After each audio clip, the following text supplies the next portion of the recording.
This conference will now be recorded. अद्य बुधवासरः अथवा सौम्यवासरः माघ कृष्ण सप्तमी दिनांक 23 फेब्रुवारी 2022 पतंजलि योग सूत्र भूमिका मूकं करोति वाचालं पंगुं लंघयते गिरिं यत्कृपातमहं वन्दे परमानन्दमाधवम् अपि स्वशक्त्या तपसि प्रवर्तसे शरीरमाद्यं खलु धर्मसाधनं कनिष्ठिकाधिष्ठितकालिदासो यदुक्तवान् तद् वक्ष्ये उद्दिष्टमायुर्वेदस्य स्वस्थस्य स्वास्थ्यरक्षणम् आतुरे रोगमुक्तिश्च द्वयमेतत् प्रयुज्यते योगशास्त्रे धुना किन्तु न तस्य प्रयोजनं द्वयोर्मोक्षप्राप्तिः स्यात् योगो मोक्षप्रवर्तकः स्वास्थ्यं च रोगमुक्तिश्च मोक्षप्राप्तिस्तथैव च सम्यक् अध्ययनेनैव आयुर्योगस्य तद्भवेत् प्रथमोऽध्यायः समाधिपादः अथ योगानुशासनं योगश्चित्तवृत्तिनिरोधः तदा द्रष्टुस्वरूपेव स्थानं वृत्तिसारूप्यमितरत्र वृत्तयः पञ्चतयः क्लिष्टाः प्रमाणविपर्ययविकल्पनिद्रास्मृतयः प्रत्यक्षानुमानागमाः प्रमाणानि विपर्ययनित्याज्ञानम् अतद्रूपप्रतिष्ठम् शब्दज्ञानानुपाती वस्तुशून्यो विकल्पः अभावप्रत्यालम्बना वृत्तिर्निद्रा अनुभूत विषया संप्रमोषः स्मृतिः अभ्यास वैराग्याभ्यां तन्निरोधः तत्र स्थितो यत्नोऽभ्यासः स तु दीर्घकाल नैरन्तर्य सत्कारा सेवितो दृढभूमिः दृष्टानुशोक विषय वितृष्णस्य वशीकार संज्ञा वैराग्यं तत्परं पुरुषख्यातैर्गुणवैतृष्ण्यं वितर्क विचारानन्दास्मिता रूपानुगमात् सम्प्रज्ञातः विराम प्रत्याभ्यास पूर्व संस्कार शेषोऽन्यः भव प्रत्यय विदेह प्रकृतिलयानां श्रद्धा वीर्य स्मृति समाधि प्रज्ञा पूर्वक इतरेषां तीव्र संवेगानाम् आसन्नः मृदुमध्यादिमात्रत्वात् ततोऽपि विशेषः ईश्वर प्रणिधानाद्वा क्लेशकर्म विपाकाशयैरपरामृष्टः पुरुषविशेष ईश्वरः तत्र निरतिशयं सार्वज्ञमीशं स पूर्वेषामपि गुरुः कालेनानवच्छेदात् तस्य वाचकः प्रणवः तज्जपस्तदर्थभावनं ततः प्रत्यक्केतनाधिगमोऽप्यन्तरायाभावश्च व्याधिस्त्यानसंशयप्रमादालस्याविरतिभ्रान्तिदर्शनालब्धभूमिकत्वानवस्थितत्वानि चित्तविक्षेपास्ते अन्तरायाः दुःखदौर्मनस्य अङ्गमे विक्षेपसह भुवः तत्प्रतिषेधार्थम् एकतत्त्वाभ्यासः मैत्री करुणामुदितोपेक्षाणां सुखदुःखपुण्यापुण्यविषयाणां भावनातश्चित्तप्रसादनं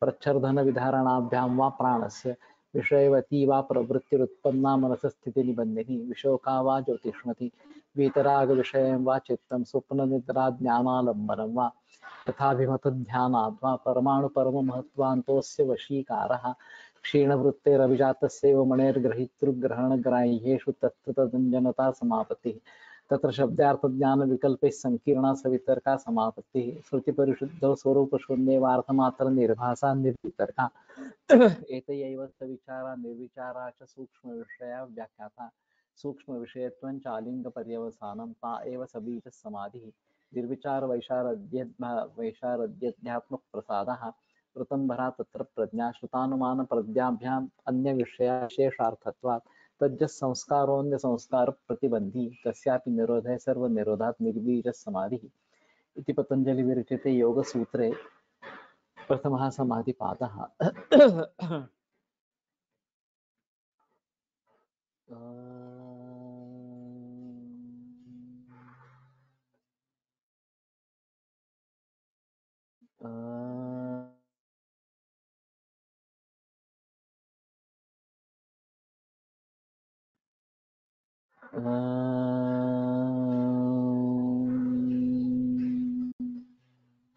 ओम शांति शांति शांति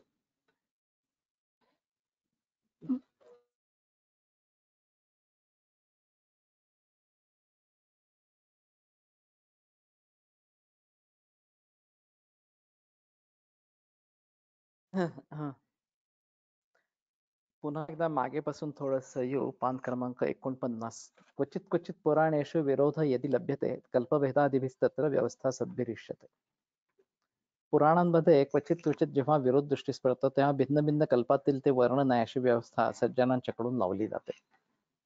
पण या व्यवस्थेने पुरेसे समाधान होत नाही. याऐवजी वस्तुस्थितीला धरून असलेली संयुक्तिक व्यवस्था लावता येते ती अशी. वेदव्यासांचा काळ सामान्यतः कलियुगाचा आरंभ होय व सर्व पुराणांच्या एकूण संहिता सुमारे 4 लक्ष आहेत. ऋग्वेदात 10,552 मंत्र आहेत. हे मंत्र कानामात्रेमध्ये देखील बदल होऊ न देता पूर्ण अविकृत राहावेत म्हणून संहिता, पद, क्रम, जटा, घन इत्यादी पाठपद्धती ऋषींनी निर्माण केली आणि त्यांच्या द्वारा ऋषींच्या शेकडो पिढ्यांनी हजारो वर्ष आटोकाट प्रयत्न करून हे मंत्र अविकृत ठेवले म्हणून ते आपल्याला जसे तसे उपलब्ध होत आहेत. अशा प्रकारे पुराणांचे 4 लक्ष संहिता हजारो वर्ष तशी राखणे शक्य नव्हते. शिवाय पुराण संहिताधिकांचे रक्षण करण्याचे काम ज्या सूतवर्गावर सोपवण्यात आले तो वर्ग मोठा व्युत्पन्न पंडित किंवा विद्वान होता अशी वस्तुस्थिती नव्हती. त्यामुळे हजारो वर्षांच्या कालावधीत या पुराण संहिता वेदव्यासाने अपांतर तमा नामक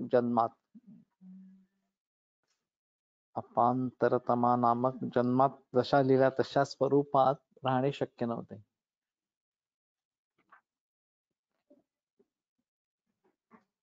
अपांतरमानामक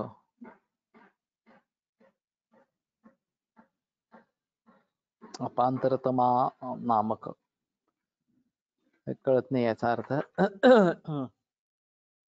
शिवाय कृण्वंतो विश्वमार्याम या तत्वानुसार अनेक वेदबाह्य जमातींचा समावेश त्यांच्या वृत्ती आणि त्यांचे स्वभाव लक्षात घेऊन जेव्हा क्षत्रिय, वैश्य व शूद्र या वेदानुयायी 3 वर्णात जातीतः करण्यात आला त्यावेळेला जमातींना वैदिक धर्मातील सर्वच संकेत मान्य होणे, मनुष्य स्वभाव लक्षात घेता शक्य नव्हते. अशा स्थितीत वैदिक धर्मानुयायी म्हणवणाऱ्या अनेक पाखंडे उत्पन्न झाली. या पाखंडांपैकी जैन व बौद्ध ही 2 पाखंडे सर्वात जबरदस्त ठरली. त्यांच्या उत्कर्षाच्या काळात पुराण संहितांचे रक्षण करणे हे फारच कठीण काम होऊन बसले.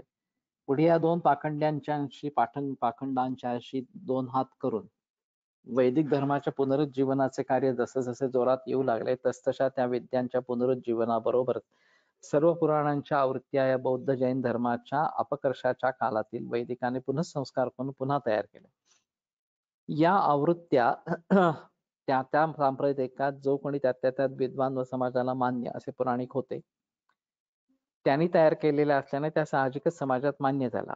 या पुराणांच्या संहितात जी आधुनिकता दिसून येते ती वरील परिस्थितीमुळे होय. वरील परिस्थितीमुळे जन्मांच्या शेकडो वर्षांच्या काळात मूलच्या पुराण संहितांमध्ये मनुष्य स्वभावानुसार दंतकथा, अतिशयोक्ती आणि अद्भुतता यांची हळूहळू भर पडत गेली. आज उपलब्ध असलेल्या संहिता अशा तऱ्हेने बनलेल्या आहेत. तथापि त्यांचे मूळ संस्करण वेदव्यासकृत असल्याने त्यांच्याच नावावर आज ते प्रचलित झालेले आहेत. महाभारत हा ग्रंथ आज ज्या स्वरूपात आहे त्या स्वरूपात तो सवतीने तयार केलेला असूनही भारताचे मूळ प्रणेते वेदव्यास हेच असल्याने आजचा महाभारत ग्रंथ त्यांच्याच नावावर मोडतो. तसाच प्रकार वरील सर्व पुराण संहितांचा आहे. चतुर्दश भुवनांच्या वर्णात किंवा सूर्यवंश, चंद्रवंश यांच्या वर्णात जो विरोध दिसून येतो तो वरील परिस्थितीमुळेच होय. योगावर भाष्य लिहिणारे व्यास हे पुराणांच्या नव्या आवृत्त्या बनल्या त्याच कालखंडातील होत. त्यामुळे स्वाभाविकच त्यांनी योगभाष्यात केलेल्या चतुर्दश भुवनांच्या वर्णनात पुराणातील वर्णनातल्या प्रमाणे अतिशयोक्ती, दंतकथा आणि अद्भुतता यांचे मिश्रण झाले. अर्थात त्यात मूळ वेदव्यासकृत काही भाग असला पाहिजे हे उघडच आहे. त्यामुळे वरील सर्व परिस्थिती लक्षात घेता योगभाष्यकार व्यास हे कृष्णदेवरायाने व्यास नव्हेत ही गोष्ट स्पष्ट आहे. पाणी आहे लक्ष्मीला विचार, ते गरम पाणी, उकळलेलं पाणी. योगभाष्य करते कृष्णद्वैपायन व्यास नव्हेत या संदर्भात आणखीन एक सर्वात महत्वाचा मुद्दा आहे. पतंजलींचे अष्टांग योगशास्त्र अद्वैत आत्म्याचे दर्शन करून देणारे असून त्यावरील हे भाष्य अशा तऱ्हेने लिहिले की त्यामुळे ते द्वैतपर ठरते.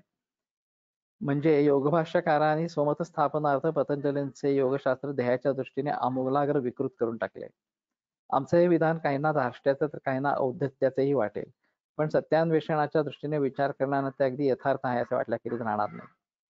पूर्वग्रहरहित जिज्ञासू वृत्तीने आमच्या विचारांचा आदर करणारे जे असतील त्यांच्याकरता आमचा युक्तिवाद आम्ही अगदी थोडक्यात पुढील प्रमाणे मागे ठेवतो.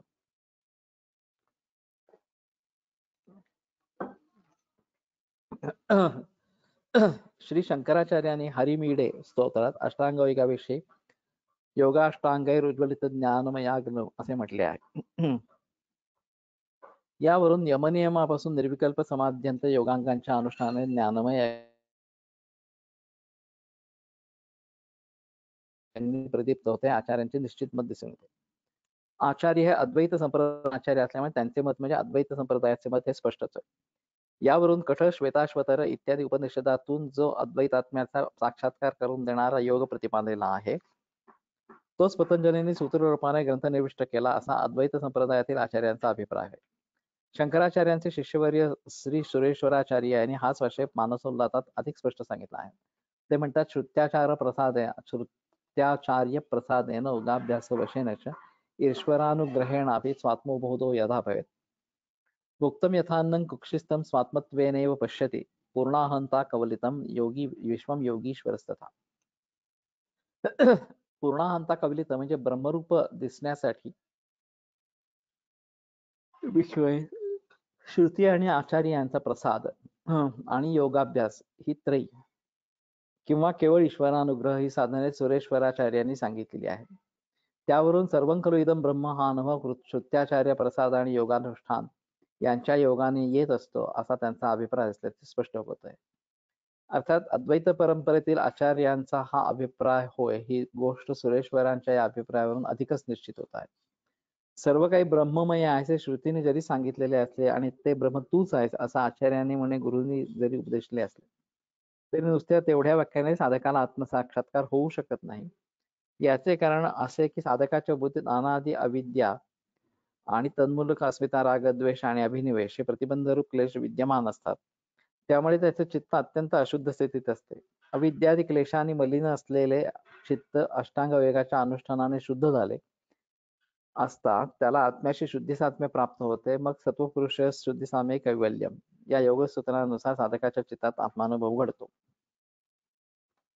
सत्व आणि पुरुष दोघांमध्ये यावरून लक्षात येते की श्रुती व आचार्य यांचा उद्देश जरी परोक्ष ब्रह्मज्ञानाला आवश्यक असला तरी सर्व प्रतिबंध दूर होऊन ब्रह्मात्मैक्याच्या अपरोक्षानुभूती म्हणजे साक्षात प्रतीती येण्याला अष्टांग योगानुष्ठानाची अत्यंत आवश्यकता आहे. म्हणून आचार्यांनी असे म्हटले आहे की तटस्थिता बौद्धयंती गुरव श्रुतोयो तथा प्रज्ञेयवतरेत विद्वान ईश्वरानुगृहीतया.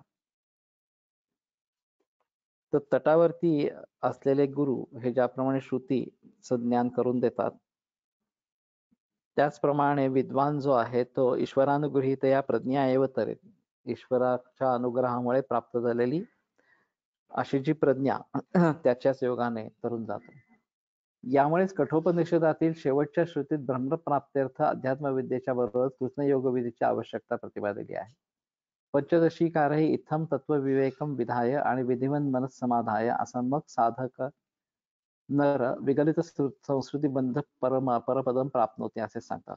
तेव्हा अद्वैत संप्रदायातील जे जे आचार्य आहेत आणि त्या त्या संप्रदायाच्या रक्षणाकरता जे जे विद्वान पंडित बद्धपरिकर झालेले आहेत त्या सर्वांचे मत अष्टांग योग अद्वैतात्म्याचा साक्षात करून देणार आहे असेच आहे. अशी स्थिती असता योग भाष्यकार व्यास आणि त्यांना सावलीप्रमाणे अनुसरणारे वाचस्पती मिश्र, विज्ञान भिक्षू इत्यादी टीकाकार यांनी अष्टांग योगशास्त्रातील महत्वाच्या सूत्रांची अशी मांडणी केली आहे की ज्या योगे त्या शास्त्राचा अद्वैतानुकूलत्वाकडे वाचकांचे दुर्लक्ष होऊन त्यांना हे शास्त्र द्वैतपर असे वाटते. ही बाब इतकी महत्वाची आहे की आमच्या या विधानाच्या स्पष्टीकरणार्थ 250 एक प्रबंधच द्यावा लागेल. पण तसा अवकाश येथे नसल्यामुळे केवळ दिग्दर्शन म्हणून एकच मुद्दा चर्चेला घेऊ. कृतार्थम प्रतिनष्टम या सूत्रावरून वेदांत शास्त्रात प्रसिद्ध असलेला विवर्तवाद सिद्ध होत असून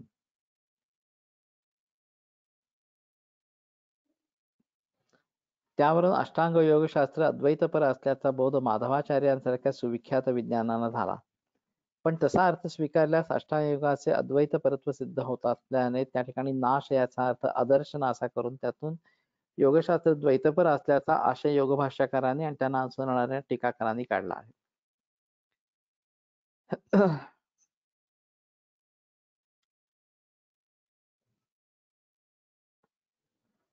कृतार्थम प्रति नष्टम ज्याचं प्रयोजन सिद्ध झालेलं आहे त्याच्या दृष्टीने हे नाश पावलेलं अशा स्वरूपाचं आहे. ते नष्ट नाश असं न म्हणता आदर्श नाश त्याचा अर्थ योग भाष्यकाराने अशा स्वरूपाचा केला. की ते असे सूचित करतात की द्रष्ट्याला वृत्तीनिरोधामुळे बाह्य जगाचे दर्शनच घडत नाही, म्हणून त्याला द्रष्टृस्वरूप 25वे तत्व जो पुरुष म्हणजे जीवात्मा त्याचा साक्षात्कार होतो. म्हणजे योग्याचे चित्त आतून आत्माकार झालेले असले तरी बाहेरच्या बाजून जगदरूपाने द्वैत शिल्लक आहेच. फक्त द्रष्टा जो पुरुष त्याला जगाचे दर्शन घडत नाही इतकेच. हा आशय सेश्वर सांख्यशास्त्रकारांचा आहे, मान्यच आहे. ब्रह्मसूत्राने त्या सेश्वर सांख्यशास्त्राचे म्हणजे द्वैतपर योगशास्त्राचे खंडन झाल्यामुळे त्या शास्त्राचा पुढे लोप झाला आणि पतंजलींनी ग्रंथनिविष्ट केलेले व पुढे सर्वसामान्य झालेले अद्वैतानुकूल वैदविहित योगशास्त्र योगभाष्यकारांच्या पुढे असल्याने ऐतिहासिक दृष्टीच्या अभावी त्यांची अशी समजूत झाली की येथेने योग हा प्रत्युक्त या सूत्राने प्रत्युक्त झालेला योग म्हणजे आपल्या पुढे असलेला पतंजलींचा अष्टांग योगच होय. या ब्रह्मसूत्रावरील भाषात आचार्य द्वैतीनो हि ते सांख्या हा योगाश्च असे म्हणतात. हा आधार वचस्पती मिश्रांना मिळाला, पण त्याच वाक्यात पुढे आचार्यांना आत्मैकत्वदर्शिनः असे म्हणतात, त्याकडे मात्र त्यांचे लक्ष पोहोचले नाही. योगभाष्यकार शंकराचार्यांच्या पूर्वीचे असल्याने त्यांच्यापुढे येतेन योग हा प्रत्युक्त हे ब्रह्मसूत्र असले तरी त्यावरील आचार्य भाष्य नव्हते. न एका आत्मैकत्वदर्शिनः. बर.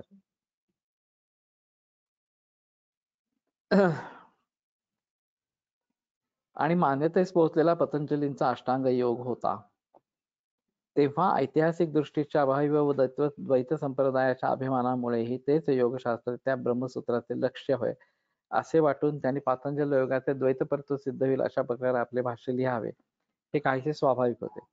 पण वाचस्पती मिश्रांच्या पुढे द्वैतेन हि ते सांख्या हा योगाश्च न आत्मैकत्वदर्शिनः हे आचार्य वचन होते. त्या आत्मैकत्वाचे दर्शन करून देणारा अष्टांग योगही होता. इतकेच नव्हे तर न आत्मैकत्वदर्शिनः असे ज्या शास्त्राला उद्देशून आचार्य म्हणतात त्या शास्त्राचे पहिले सूत्रही होते.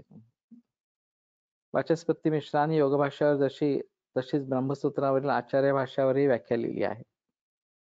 तेव्हा त्यांनी आचार्यांना दिलेले प्रत्युक्त योगशास्त्रातील पहिले सूत्र आणि पातंजल योगातील पहिले सूत्र हे दोन सूत्रे भिन्न आहेत ही गोष्ट माहिती नव्हती असे म्हणता नाही येणार. अशा स्थितीत पातंजल योग हाच प्रत्युक्त योग अशी त्यांची समजूत होण्याचे एकच कारण संभवनीय वाटते, ते म्हणजे पातंजल योगावरील व्यासांच्या नावावर प्रसिद्ध असलेले भाष्य हे ब्रह्मसूत्रकार वेदव्यासांचेच होय अशी त्यांची भावना होय असे आम्हाला वाटते.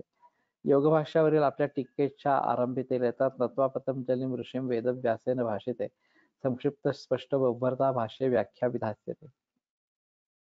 या वचनावरून पातंजल योगावरील भाष्य हे वेदव्यासाने भाषित असल्याचे त्याचे मत स्पष्ट दिसते. अर्थात मग खुद्द वेदव्यासानेच पातंजल योगावर भाष्य लिहिले आणि त्यांनीच पुढे त्याचे द्वैतपरत्व दर्शवले. तेव्हा येथे योग हा प्रत्युक्त या ब्रह्मसूत्राचे लक्ष पातंजल योगच आहे असे त्यांनी मानले व आपल्या टीका लिहिल्या. हे एकंदरच खूप गोंधळच आहे. मुळामध्ये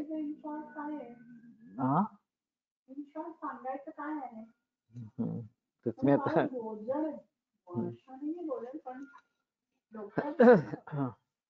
मुळामध्ये त्यांनी एक असा मांडण्याचा प्रयत्न केला, पुराण ही जी आहेत ती काही प्रिझर्व खऱ्या अर्थाने झाली नाहीत, ती काळानुरूप बदलत गेली. त्या लोकांनी त्याच्यात काहीतरी भरी वगैरे घातल्या आणि सर्वसामान्य लोकांना समजेल अशा स्वरूपाचं म्हणून अनेक उदाहरणं वगैरे अशा स्वरूपाची घातली. वेदवाङ्मय ज्या प्रकाराने रक्षित अशा स्वरूपाचं राहिलं त्यात त्यांना मात्र बदल झाला नाही. ती गोष्ट पुराणांच्या बाबतीमध्ये घडली नाही. तरी सुद्धा पुराणाचा जनमानसावरचा वरचा पगडा हा एक वेगळा अशा स्वरूपाचा आहे. भागवत ग्रंथांमध्ये अशा प्रकारच्या अनेक कथा येतात. जे भागवताचे 23 खंड आहेत आणि माझ्या सुदैवाने ते इस्कॉनचं एक लेक्चर घरी झालं, त्याने ते सगळे 23च्या 23 खंड आम्हाला भेट दिले. माझं काही वाचन त्यातलं नाही झालेलं असणार. वाचन हे सुद्धा ना ते तत्वच सांगत असतात सारखे आणि खरा महत्व तो जर गोष्टी रूपाने ऐकला तर ती तत्व आपल्याला जास्त पडतात. कारण त्यांचं ते वाचता वाचता शेवटी मग असं वाटतं की हे परत परत तेच तेच तेच तेच तेच तेच सांगतात. परत एकदा वाचून घेऊन मला असं खरंच पहिल्या मधातलं तेच आहे का आता बदलतंय असं बघायला पाहिजे. आहे. आणि मध्ये अण्णाभाऊ साठे सभागृहामध्ये श्री एम यांचं एक व्याख्यान झालं होतं, त्याला आम्ही गेलो होतो. तर त्यालाही त्यांनी भागवतातली उदाहरणं दिली. भागवतातल्या गोष्टी सांगितल्या अशा स्वरूपाचं. तेव्हा ते एकंदर भागवत हे प्रकरण खूपच प्रचलित असणार अशा स्वरूपाचं, किंवा या पुराण या प्रकारची प्रचलित आहे. नाही, तर तसं नाही. पूर्वी मला वाटायचं की भागवत का ऐकायचं, त्याच्यात ते कृष्णदर्शन वगैरे इतर काय काय जे आहे त्याच्यामुळे. त्यांचं म्हणणं असं नाहीये. त्यांचं म्हणणं भक्ती वाढणं अशा अर्थाने भागवत उपयोगी पडतात. भक्ती वाढवण्यासाठी अशा अर्थाने भागवत उपयोगी पडतात. भक्ती, श्रद्धा त्या गोष्टी. तर ठीक आहे, म्हणजे माझा सांगण्याचा तात्पर्य अर्थ असा की पुराण किंवा भागवत, तर ती पुराण किंवा नंतर उपनिषद पण या प्रकारची निर्माण झाली, नवीन नवीन निर्माण झाली. एक अल्लोपनिषद म्हणून पण आहे. तर ते हे तर नक्कीच नंतर कोणीतरी घुसडलेलं अशा स्वरूपाचं, नव्याने निर्माण केलेलं अशा स्वरूपाचं आहे, त्याच्यात काही शंका नाही. तर तशा प्रकाराने जनसामान्यांची पकड घेण्यासाठी हे सगळे उद्योग अशा स्वरूपाचे केले गेले. तर मूळ मुद्दा जो आहे, वेदव्यासानी जे मूळचं योगसूत्र योग लिहिलं, म्हणजे सांख्य योग अशा स्वरूपाचं. मुळातली त्याची भागवताची आख्यायिका ती वेगळीच आहे. ते हे युद्धानंतर सगळ्यांना विषण्णता प्राप्त झालंय आणि म्हणून त्यांना हे करण्यासाठी भागवत सांगितलं. सांगताना वेगळा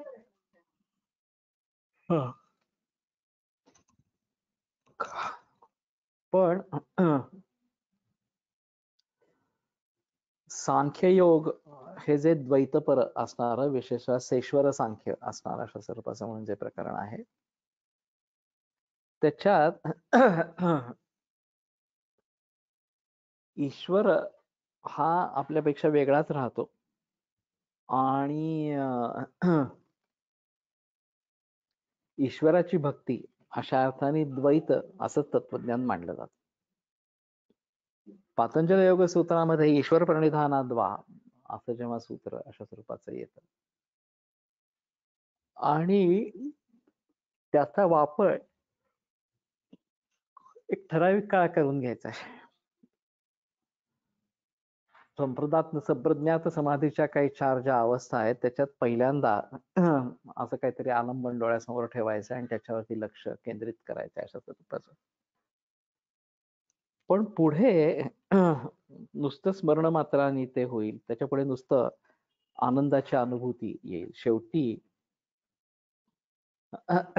आत्मबोध नावाची गोष्ट व्हायला लागली की आनंदाची अनुभूती, आणि त्याच्या पुढे नुसतं मी आहे, अस्मिता एवढाच अशा स्वरूपाचा भाग राहतो. आणि मग तिथून असंप्रज्ञात समाधीचा मार्ग सुरू होतो. तत्परम पुरुष ख्याती गुण वैतृष्ण्यम अशा प्रकारचं सूत्र आहे. तर पुरुष ख्याती झाली किंवा चैतन्याची अनुभूती आली की गुण वैतृष्ण्य निर्माण होतं. हे सत्वरजस तमस हे पण निघून जातात असणार अशा स्वरूपाचे. आणि मग प्रकृतीचा पण लय आणि केवळ पुरुष उरतो. त्या तिथं द्वैताला मुळीच वाव नाहीये. त्या हे जो अष्टांग योग आता आपण वाचतो आहोत पतंजलीने लिहिलेला, हे याच्या नंतर झालेले अशा स्वरूपाचे आहेत. आणि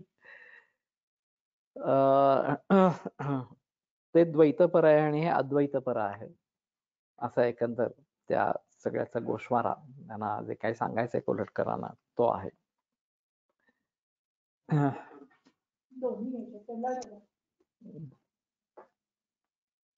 या वचनातून पातंजल योगावरील भाष्य हे वेदव्यासाने भाषित असते त्यांचे मत स्पष्टच दिसते. अर्थात मग खुद्द वेदव्यासानेच पातंजल योगावर भाष्य लिहिले आणि त्यांनीच त्याचे द्वैतपरत्व दर्शविले आहे. तेव्हा येतेने योगा प्रत्युक्ता ब्रह्मसूत्रातील लक्ष पातंजल योगच होय असे त्यांनी मानले व आपल्या टीका लिहिल्या. त्या मुळामध्ये टीकाकारांनी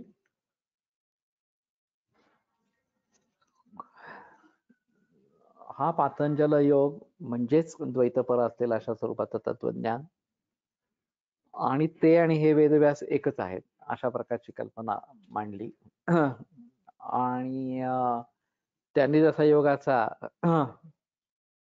परिहार केला तसा याही योगाचा परिहार झालेला आहे. आता या योगाला स्वतःला काही अर्थ राहिलेला नाही अशा प्रकारचा मांडण्याचा प्रयत्न केला. अद्वैत आत्मपर्यवसाय असल्याचे आचार्यांना मान्य असल्याने ते पतंजल योगानुयायांना न आत्मैकत्व दर्शना असे म्हणणे शक्य नव्हते. त्या हे द्वैतवादी होते पहिले जे भाष्यकार वगैरे अशा स्वरूपाचे आहेत ते, आणि न आत्मैकत्व दर्शिना, हा आत्म एकत्व, जीव आणि ब्रह्मा परमात्मा हे एकच आहेत, यांचं एकत्व आहे अशा स्वरूपाचे ते पाहणारे नव्हते. पहिल्या योगसूत्र ज्यांनी लिहिली अशा स्वरूपाची, आणि सुरुवातही दोन्हीची वेगळी आहे. आता योगानुशासन आणि तिथली पहिली सुरुवात वेगळी असणारी अशा स्वरूपाची आहे. तेव्हा हे दोन वेगवेगळेच आहेत असा त्याचा अर्थ. दोघांमध्ये कालदृष्ट्या अंतर आहे. मध्ये शंकराचार्य होऊन गेले, त्यांनी त्याच्यावरती लिहिली वृत्ती असणारी अशा स्वरूपाची, आणि येतेने योगा प्रत्युक्ता असं म्हणत असताना त्यांना द्वैतमतवादी अशा प्रकारचा पहिला योग त्याचा त्यांनी निराकरण केलं. पण दुसऱ्यामध्ये आत्मैकत्व आदी अशा स्वरूपाचा असल्यामुळे हा जो योग आहे याचं निराकरण झालेलं नाही, आणि हा योग वेदांताचाच पुरस्कार करतो असं एकंदर या सगळ्यांचं म्हणणं आहे. हा आता तत्वदर्शनोपाय योग हा असं त्या पहिल्या योगातलं सूत्र आहे अशा स्वरूपाचं. ब्रह्मसूत्रकारांच्या पुढे निरीश्वर सांख्यशास्त्र आणि शेश्वर सांख्यशास्त्र म्हणजे द्वैतपर योगशास्त्र ही शास्त्रे होती, व त्यांनाच अनुलक्षून द्वैतनो हि ते सांख्या योगाश्च न आत्मैकत्व दर्शिना असे आचार्यांनी म्हटले आहे.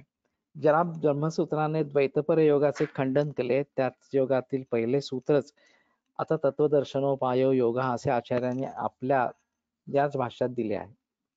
पतंजलींच्या योगशास्त्रातील पहिले सूत्र तर आता योगानुशासनम असे आहे. तेव्हा ब्रह्मसूत्रकार किंवा आचार्य यांचे लक्ष पातंजल योगशास्त्र नसून आता तत्वदर्शनोपाय योग हे आद्य सूत्र असलेले योगशास्त्र हे याविषयी मात्र सरकारने, हा खूप मोठा मुद्दा आहे. आता तत्वदर्शनोपाय योग हा अशी त्या योगाची सुरुवात आहे असं आचार्य स्वतःच सांगतात. तेव्हा हा निश्चितच अष्टांग योग जो पतंजलींनी सांगितलेला आहे तो नव्हे, याच्याविषयी कुठल्या प्रकारची शंका अशा स्वरूपाची राहत नाही. ऐतिहासिक दृष्टीच्या अभावी हा विवेक योग भाष्यकारांच्या बुद्धीत उत्पन्न झाला नाही. यावरून हे स्पष्ट होत आहे की अद्वय आत्म्याचा साक्षात्कार करून देणाऱ्या अष्टांग योगाला केवळ आपल्या पांडित्याच्या जोरावर द्वैतपर योगशास्त्र ठरवणारे योग भाष्यकार हे व्यास उपनाम धारण करणारे कोणीतरी न्याय सांख्यादी शास्त्रात निष्णात असलेले महापंडित होत. ते अंतःसिद्धा स्वानुभूतीच्या बळावर श्रुतीस्मृतींचा समन्वय करून ब्रह्मसूत्रांच्या द्वारा अद्वैत सिद्धांत अगदी निसंदेहपणे स्थापन करणारे कृष्णद्वैपायन व्यास निश्चितपणे नव्हत. आचार्यांनी गीताध्याय 13 श्लोक 2 वरील भाषात पुढील प्रमाणे म्हटले: आत्मा हा स्वयं मूढम अन्याश्च व्यामोह येथे शास्त्रार्थ संप्रदाय रहितत्वात श्रुतहानिम अश्रुत कल्पनांच कुर्वन् तस्मात् असंप्रादायवित सर्व शास्त्रविद अपि मूर्खदेव उपदेक्षणीय. ज्याला संप्रदाय माहिती नाही तो उपेक्षणीयच आहे असणार अशा स्वरूपाचं, त्याच्याकडे दुर्लक्ष करावं. तो स्वतःचाही नाश करतो, स्वयंबुडा अन्यांश मामोयती दुसऱ्याने मोहात टाकतो, शास्त्रार्थ संप्रदाय रहितत्वात आणि शास्त्रार्थ संप्रदायाने रहित असल्यामुळे श्रुतहानी अश्रुत कल्पनांच्या कुर्वत, जे सांगितले गेलेले आहे त्याच्याविषयी हानी आणि जे सांगितलं गेलेलं नाही अश्रुत त्याची पण कल्पना करणारा अशा स्वरूपाचा. तस्मात असंप्रदायविद सर्वशास्त्रविद अभिमूर्ख दैव उपेक्षणीय. त्या सर्व शास्त्र जाणणारा पण संप्रदाय जाणणारा असेल, संप्रदाय जाणणारा नसेल तो मूर्खाप्रमाणेच उपेक्षा त्याची करावी. आता हा एक खूप मोठा मुद्दा आहे. चरकाच्या वाचनामध्ये जसं आता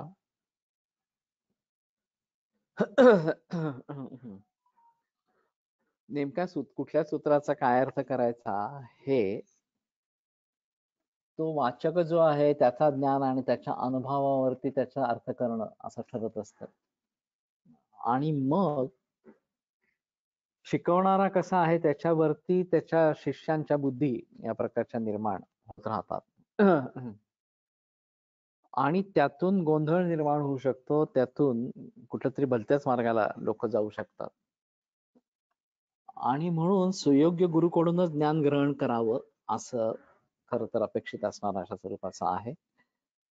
पण दुर्दैवाने जगामध्ये सर्व प्रकारची माणसं असतात आणि सर्वसामान्यांना सारासार विवेक अशा स्वरूपाचा नसतो. कोणाचं म्हणणं मान्य करायचं, कोणाचं नाही करायचं हे कळत नाही असणार अशा स्वरूपाचं.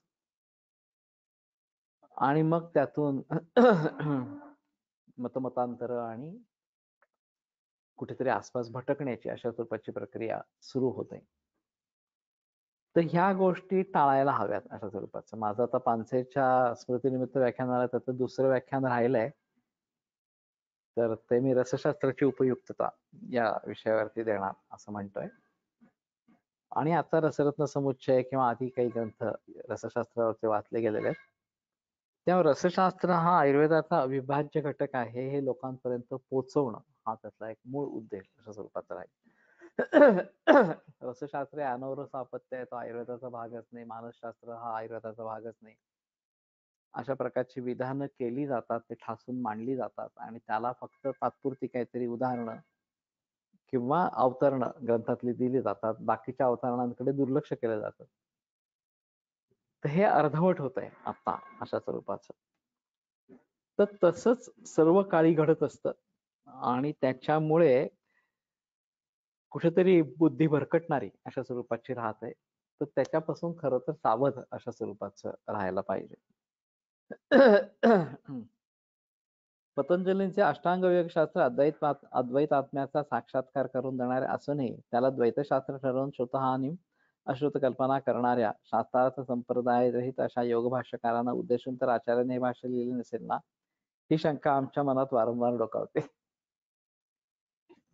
हे खूप धार्ष्ट्यच आहे, कारण हे योगभाष्य लिहिणारे अशा स्वरूपाचे खूप विद्वान असणारे अशा स्वरूपाचे आहेत.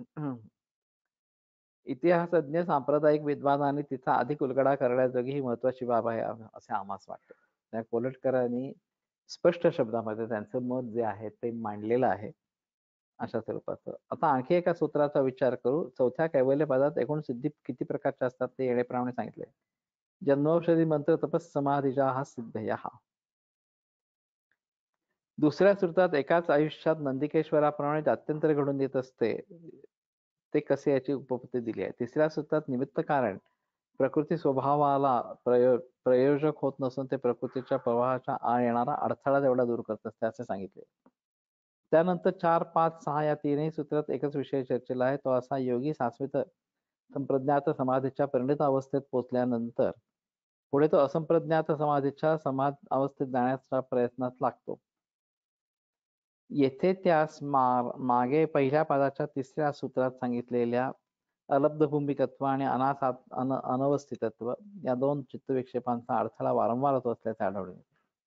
या अभ्यासात येईपर्यंतच्या योगांगांच्या अभ्यासामुळे त्याच्या चित्तातील राजस्व तामस भावना दगदगीचे प्राय झालेल्या असतात, पण काही शुभवासना मात्र दृढत्व करून चित्तात नांदत असतात आणि त्यांच्यामुळे असंप्रज्ञात समाधीच्या प्रांतात चित्त संस्कार शेषतेला प्राप्त होत नाही. म्हणजे अवलब्ध भूमिकत्व असा हा अंतराय प्राप्त होतो. किंवा क्षणमात्र तसे झाले वाटले तरी लागलीच ते शाश्वत संप्रज्ञात समाधीच्या प्रांतात उतरते. म्हणजे अनवस्थितत्व हा अंतराय प्राप्त होतो. शुभवासना असल्या तरी त्या असंप्रज्ञात समाधीतील आत्मसाक्षात्काराला याप्रमाणे प्रतिबंधक होत असतात. त्या वासनांचा उपशम करण्यासाठी भूतजे ही सिद्धी प्राप्त झालेल्या योगी त्या वासनांचा भोग करून त्यांचा उपशम व्हावा म्हणून स्वतंत्र शरीर आणि त्या शरीराद्वारा त्या वासनांचा उपभोग घेणारी चित्ते निर्माण करत असतो. हे तर अजिबच आहे. ह्या वासनांचा क्षय लवकर व्हावा अशासाठी म्हणून ती भोगण्यासाठी वेगळी शरीर तो वेगळा योगी निर्माण करतो असणारा अशा स्वरूपाचं भूतजयी योगी. सामान्यतः कोणतेही भोग भोगले तर त्या भोगांचे संस्कार चित्तावर घडत असतात व या संस्कारांनाच कर्माशय अशी संज्ञा आहे.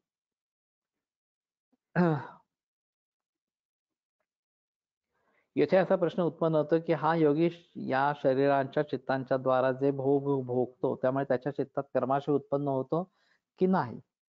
जर उत्पन्न होत असेल तर जाती, आयुष्य आणि भोग हा विपाक त्यापासून उत्पन्न होणार आणि मग तो भोग योगी पुन्हा संसार बंधनात पडणार. या शंकेच्या निवृत्तीसाठी तत्र ध्यानजम अनाशयम हे 4थ्या अध्यायातील 6वे सूत्र आहे. या सूत्रानुसार वरील शंकेचे निरसन असे होते की भोगासाठी निर्माण केलेले शरीर व चित्ते तो भोग योग्याला देऊन कृतकार्य होतात ते आपापल्या उपादान कारणात विलीन होतात. ध्यानजम अनाशयम आणि त्यांच्याबरोबरच असंप्रज्ञात समाधीतील जाण्याला प्रतिबंधक व फलोन्मुख असलेल्या भोगवासना योग्याला त्यांचा भोग घडल्यामुळे अस्तंगत होतात. मग राहिलेल्या योगाचे मूळ ध्यानाचे चित्त, त्या चित्तात आता कसल्याच शुभ किंवा अशुभ भोगवासना उरलेल्या नसल्यामुळे ते अनाशयच राहते. मला वाटतं पुढच्या वेळेला एकदा पुन्हा वाचू. मागचा कळलेला नव्हता. तर मागचा आता पुन्हा एकदा वाचल्यामुळे जरा मागची गोष्ट जास्त क्लिअर झाली. पण हा पुढच्या वेळेला एकदा पुन्हा वाचू तर कळेल. पुढच्या बुधवारी मी प्रवासात असेन संध्याकाळला, त्यामुळे सकाळचं लेक्चर होईल आपलं, ते करून आम्ही घरातून बाहेर पडू. मंगळवारी अवस आहे, बुधवारीच अवस आहे, त्यामुळे बुधवारी लेक्चरचा संबंधच नाहीये. सकाळचं पण नाही आणि संध्याकाळचं पण नाही. गुरुवारपासून परत लेक्चर सुरू होतील. त्या आता आधी मुळामध्ये उद्या परवा तर आपण जमणार आहोत. सोमवार मंगळवार पण असो. बुधवारपासून बुधवारचा एक दिवस खंड होईल आणि पुढे तिथून चालू होईल. तर 10 वेळा ओंकार आणि धन्वंतरी नमः जप करूया.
ओम धन्वन्तरये नमः.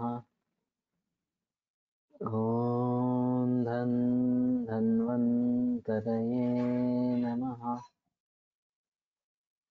ओम धन्वन्तरये नमः.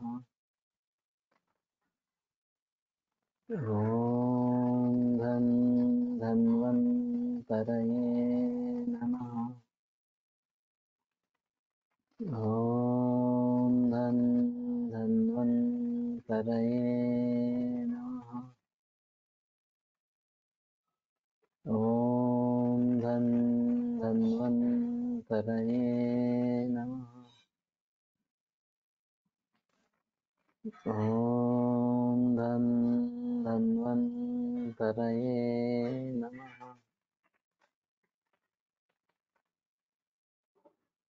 ओम धन्वन्तरये नमः.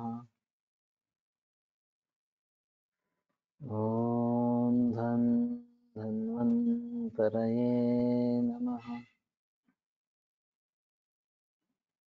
ॐ धन्वन्तरये नमः। योगेन चित्तस्य पदेन वाचां मलं शरीरस्य च वैद्यकेन योपाकरोत्तं प्रवरं मुनीनां पतञ्जलिं प्राञ्जलिरानतोऽस्मि। विरम्यते व्याख्यानव्यापारात्।